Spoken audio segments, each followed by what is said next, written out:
بسم اللہ الرحمن الرحیم۔ عزیز اہل سنت والجماعت، السلام علیکم۔ ناظرین، آج میں سید وجیہ الدین رضوی آپ کے سامنے حاضر ہوا ہوں۔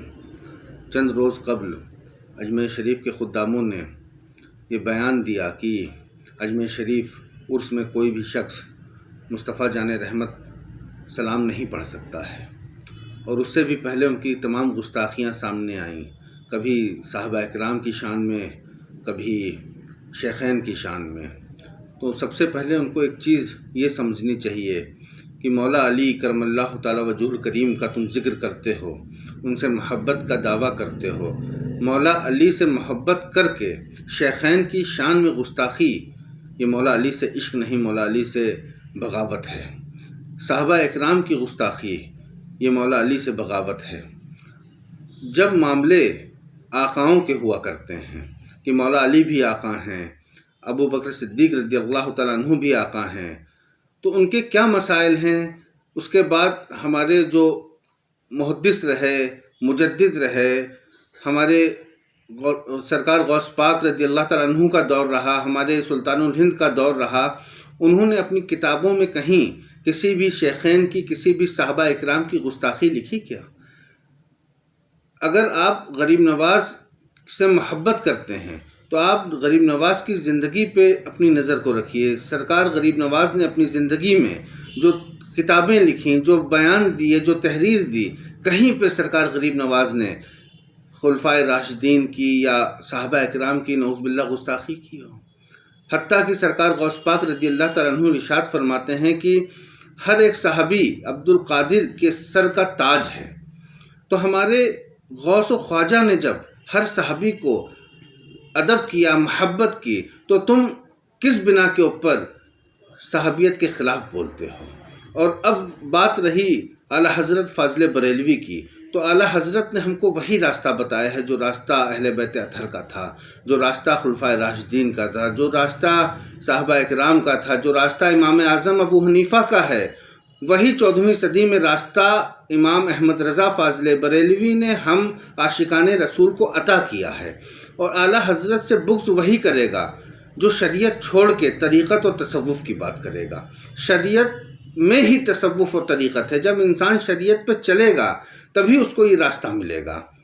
آپ بڑے بڑے شریعت کے امام دیکھیے، سرکار سیدنا بایزید بستامی رضی اللہ تعالیٰ عنہ سلطان العارفین، تصوف کے امام ہیں، لیکن زندگی انہوں نے بسر کی شریعت کے اوپر۔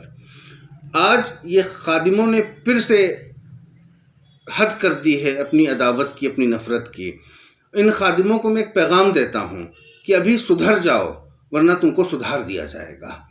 اور خاص کر ان خانقاہوں سے میں گزارش کروں گا جو خانقاہیں سرکار صدیق اکبر کی اولادوں میں ہیں، جو خانقاہیں فاروق اعظم کی اولادوں میں ہیں، جو خانقاہیں عثمان غنی کی اولادوں میں ہیں، ان خداموں کو اپنے پاس کیوں بیٹھاتی ہیں؟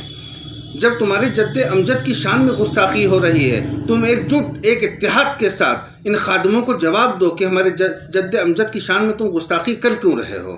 اور ایک مرتبہ ساری خانقاہیں ہندوستان کی مل کے یہ حکم دے دیں کہ آنے والے 6 رجب کو ہر عاشق، ہر ہمارا مرید ہماری خانقاہ میں عرس غریب نواز کرے گا، تب ان کی عقل ٹھکانے آ جائے گی کہ جن زائرین سے، جن عاشقوں سے تم روپے لیتے ہو سر پہ چادر رکھ کے، ایک بار جب تم پہ روپے جانا بند ہوں گے تب تم حقیقت جانو گے کہ یہ ہندوستان میں بڑی تعداد خواجہ کی غلام، اعلیٰ حضرت کے عاشق، سادات پہ اپنی جان دینے والے جب دور ہوں گے تب تم کو احساس ہوگا کہ اصل معاملے کیا ہیں۔ اور آنے والی 6 رجب 29 جنوری کو ہر عاشق رسول سے میری گزارش ہے وہ اجمیر شریف کی زمین پہ قدم رکھے، حق خواجہ بول کر مصطفیٰ جان رحمت کا سلام پڑھے۔ انہوں نے ساتھ میں یہ بھی کہا ہے کہ فلاں جماعت، فلاں شخص یہاں آ کے کسی بھی مسجد میں کوئی تقریر نہیں کر سکتا ہے۔ صاحب، ہم اجمیر شریف کی دھرتی پر، اجمیر شریف کی مسجدوں میں رسول اللہ صلی اللہ تعالیٰ علیہ وسلم کا ذکر کریں گے، اور سرکار کے ہر عاشق کا ذکر کریں گے۔ جو روک سکتا ہے روک کے دکھلا دے۔ آج سے 4 سال پہلے تاج المشائخ دامت برکاتہ عالیہ نے فرمایا تھا، اس وقت سب لوگ پریشان ہو گئے تھے، وہ کہنے لگے سرکار یہ آپ نے کیا کہہ دیا ہے؟ اس وقت ہی اگر تاج المشائخ کی بات پہ عمل کر لیا جاتا، آج یہ دن نہ دیکھنا پڑتا۔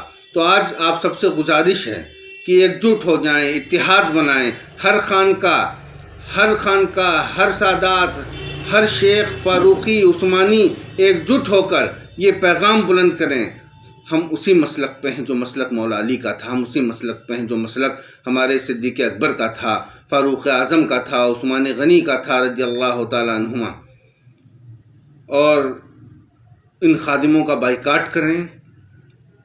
ہماری نسبت خواجہ صاحب سے ہے، خواجہ معین الدین چشتی رضی اللہ تعالیٰ عنہ کے پیغام پر